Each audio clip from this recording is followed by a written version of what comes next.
रात के 12 बज चुके थे। आरव ने धीरे से मेरे कमरे का दरवाज़ा खोला और अंदर आकर मुझे सोता हुआ देखकर अंदर से दरवाजे की कड़ी लगा दी।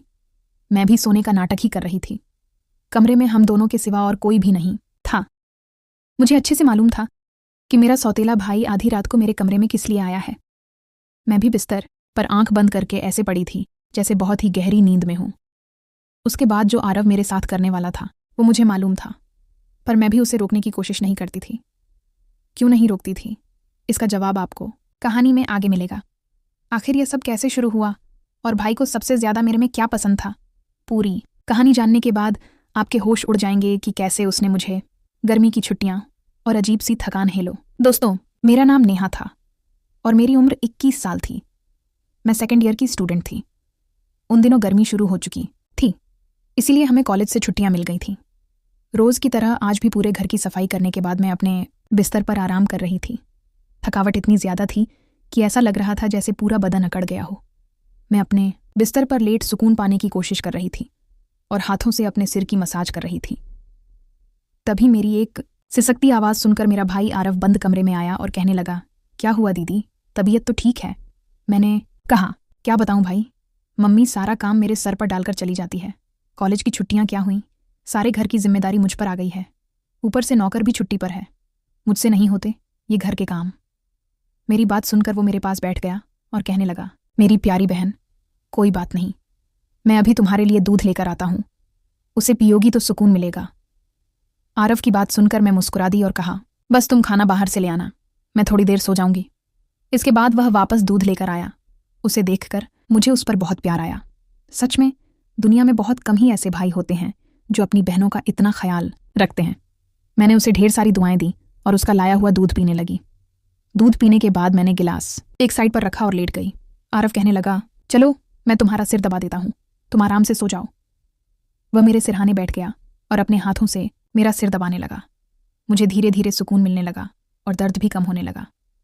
मैं आंखें मूंद कर सोने लगी और गहरी नींद में चली गई।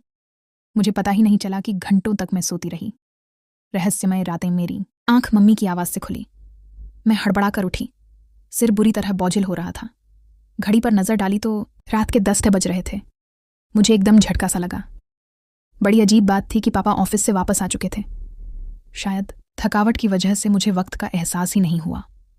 जैसे ही उठकर 2 कदम चली, मुझे चक्कर आ गए। आंखों के आगे अंधेरा छा गया। अगर दीवार का सहारा ना लिया होता तो यकीनन गिर जाती।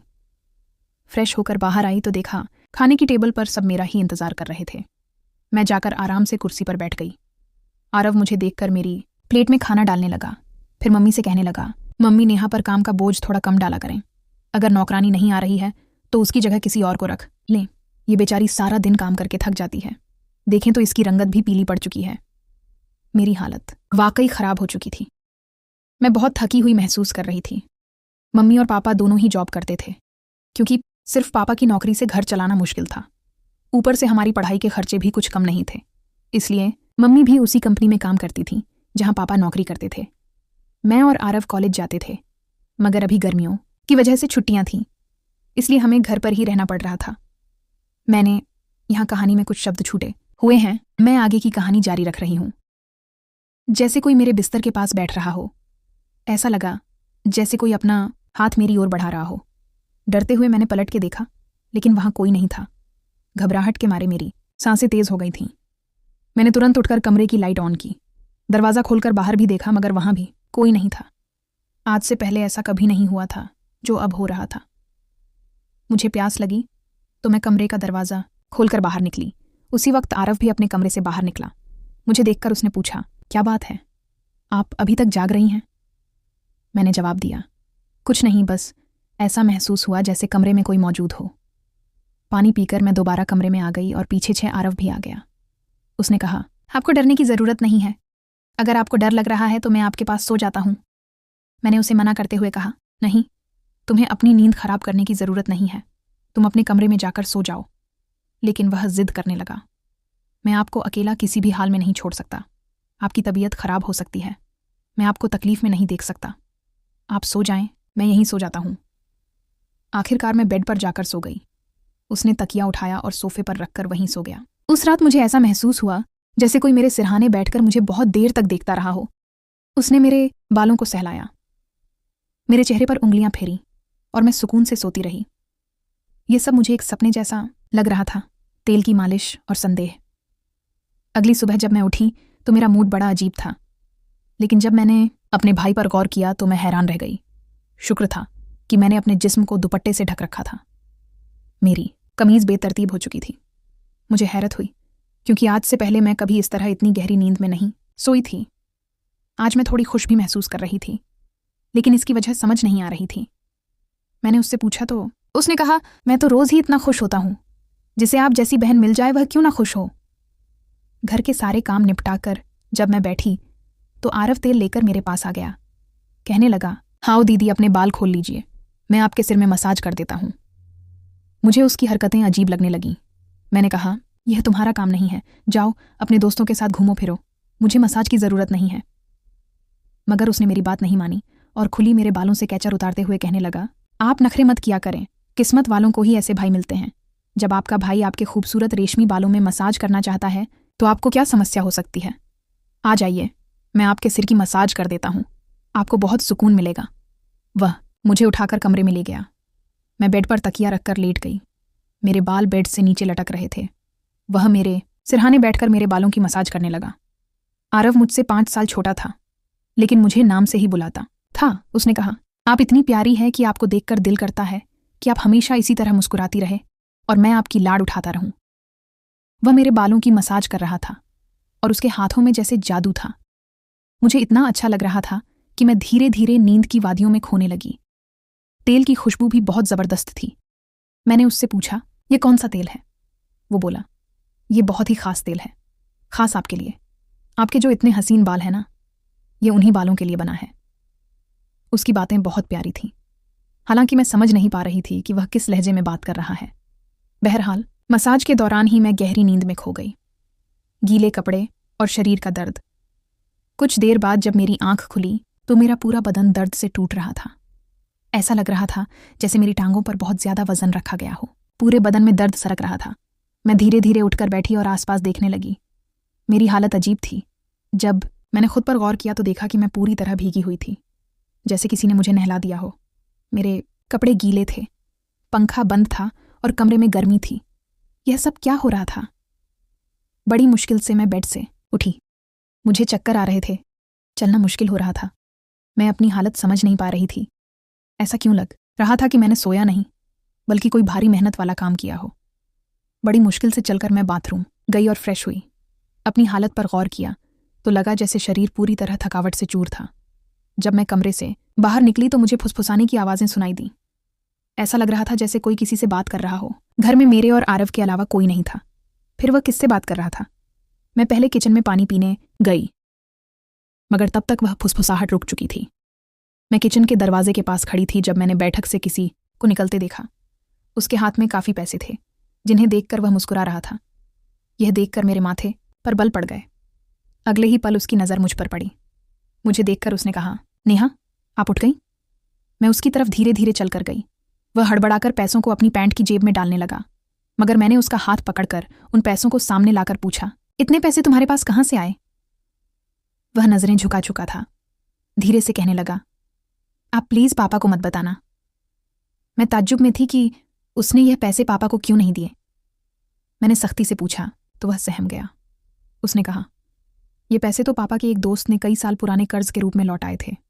मैंने सोचा था कि इनसे मोबाइल खरीद लूंगा, लेकिन उसने पैसे मुझे थमा दिए। मैंने उसे डांटते हुए कहा, हाँ, तुमने अच्छा किया। घर के हालात देखो किस कदर खराब हैं।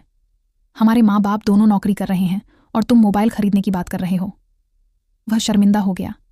मैंने उससे कहा, उसी रात मैंने वह पैसे पापा को दे दिए। उस रात आरव मुझसे कोई बात नहीं कर सका और जल्दी सोने चला गया। आरव का बदलता व्यवहार। अगले दिन मैं किचन में काम कर रही थी जब आरव अपने दोस्तों के साथ घर में दाखिल हुआ। मैं यह देखकर हैरान थी कि वह अपने दोस्तों को सीधा लाउंज में ले आया था। उस वक्त मैं दुपट्टा उतारकर बर्तन धो रही थी। जैसे ही वे सब हंसते हुए अंदर आए, मैंने तुरंत दुपट्टा ओढ़ लिया। मैंने उसे समझाने की कोशिश की, ये क्या तरीका है? तुम जानते हो इस वक्त मम्मी पापा घर पर नहीं हैं, फिर भी तुम इन लोगों को घर ले आए हो। आरव तनक कर बोला, ये मेरा घर है। जब आपको मेरा ख्याल नहीं है तो मैं आपका ख्याल क्यों करूं? अच्छा खाना तैयार करो, ये मेरे बहुत ख़ास दोस्त हैं। वह मुझसे काफ़ी नाराज़ लग रहा था, मगर अब मैं क्या करती? खाना तो बनाना ही था। मैं उसके दोस्तों के लिए खाना बनाने लगी। तभी वह बोला, खाना परोसने भी तुम खुद ही आओगी? आरव का यह रवैया मुझे हैरान कर रहा था। छोटी सी बात पर वह इतना कैसे बदल सकता था? मैंने खाना टेबल पर लगा दिया। मैंने गौर किया कि उसके दोस्त बार बार मुझे घूर रहे थे। वे सभी आरव की उम्र से बड़े लग रहे थे और अजीब तरीके से मुझे देख रहे थे, जैसे मुझे निगल ही जाएंगे। मैं डर कर अपने कमरे में चली गई और खुद को बंद कर लिया। जैसे ही वे गए, मैं आरव पर फट पड़ी। दोबारा तुम्हारे यह दोस्त इस घर में नजर नहीं आने चाहिए। मगर वह अगले ही पल मेरे गाल थाम कर कहने लगा, इतना गुस्सा कहाँ से आता है? वे दोबारा नहीं आएंगे, लेकिन आप इस बारे में मम्मी पापा को कुछ नहीं बताएंगी। आरव के इस बर्ताव से मैं परेशान हो गई।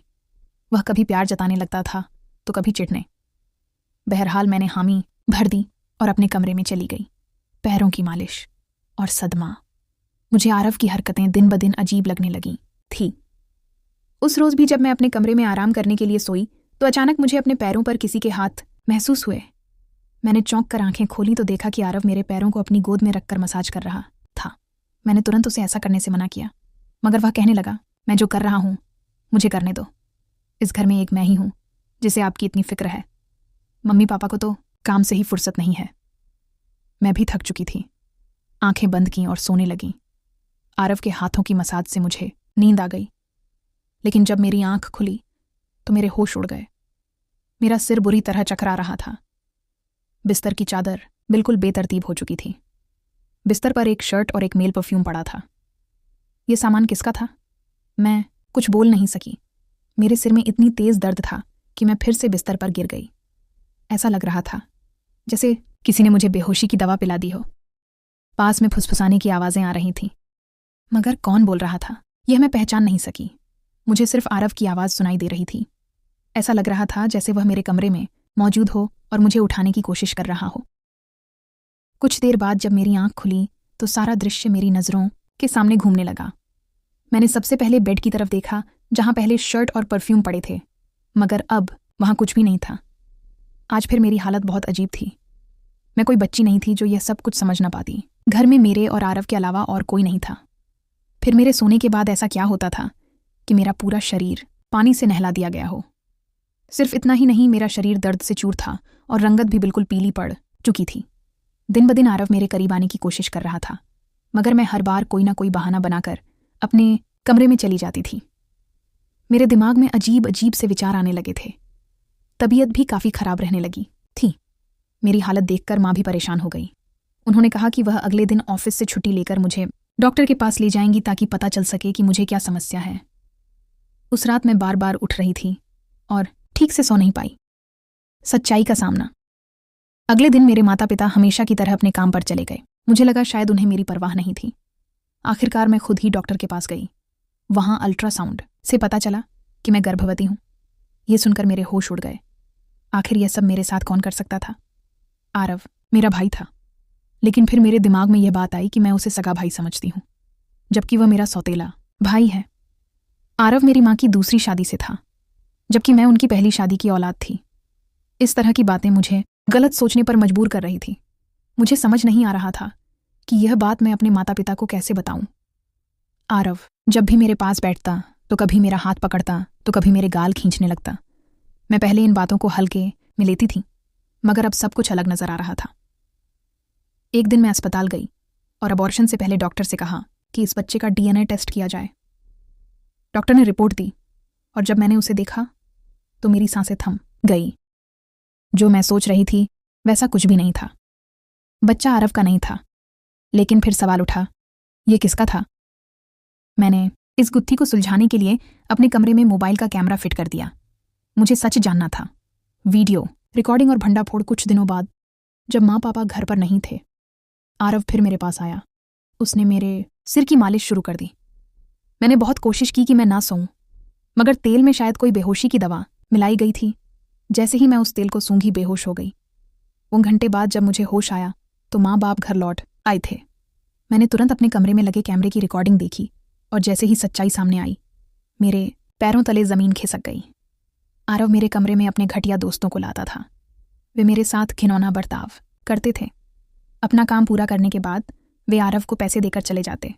यह देखकर मैं पूरी तरह टूट गई गुस्से और सदमे में। मैं अपने कमरे से बाहर निकली। मैंने आरव का गिरेबान पकड़ा और थप्पड़ों की बरसात कर दी। मम्मी पापा भी यह सब देखकर दौड़ कर आए। पापा ने मेरे हाथ पकड़ लिया और गुस्से में कहा, होश में हो? क्या पागल हो गई हो? क्यों मार रही हो इसे? मैं रोते हुए चिल्लाई, आप देखिए, ये जलील इंसान मेरे साथ क्या कर रहा है। मैंने उन्हें कैमरे की रिकॉर्डिंग दिखा दी। वीडियो देखकर मां फर्श पर गिर पड़ी। पापा को भी अपनी आंखों पर यकीन नहीं हो रहा था। गुस्से से भरे पापा ने आरव को पकड़कर पीटना शुरू कर दिया। उसके मुंह और नाक से खून बहने लगा। तभी आरव गुस्से में चिल्लाया, मैंने इसे कभी अपनी बहन समझा ही नहीं। मुझे पैसों की ज़रूरत थी और लोग इसके लाखों रुपए देने को तैयार थे।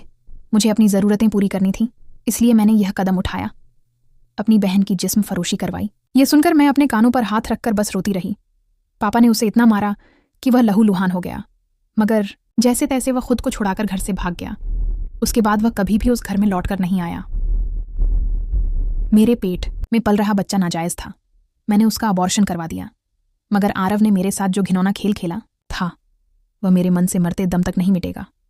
भाई वही होता है जो आपका सगा हो और आपकी इज्जत करे। किसी भी अनजान मर्द के सहारे अपनी जवान बेटी को छोड़ना बहुत बड़ी गलती है, क्योंकि ऐसे शैतानी मर्द हर वक्त इसी ताक में रहते हैं कि किसी बेबस और मासूम लड़की की इज्जत को नीलाम कर सके। मैं अपने सभी सुनने और पढ़ने वालों से यही गुजारिश करूंगी कि अपनी बेटियों का हमेशा ख्याल रखें, उन्हें पर्दे में रखें और कभी किसी अनजान मर्द के सहारे अकेला ना छोड़ें। इस पूरे मामले में गलती किसकी थी?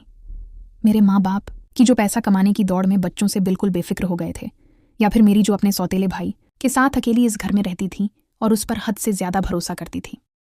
मैंने उसे हमेशा सगा भाई समझा, मगर वह मेरा भरोसा तोड़ गया। तो दोस्तों, अपनी और अपने परिवार की सुरक्षा को लेकर हमेशा सतर्क रहें। सब पर आंख बंद करके विश्वास ना करें।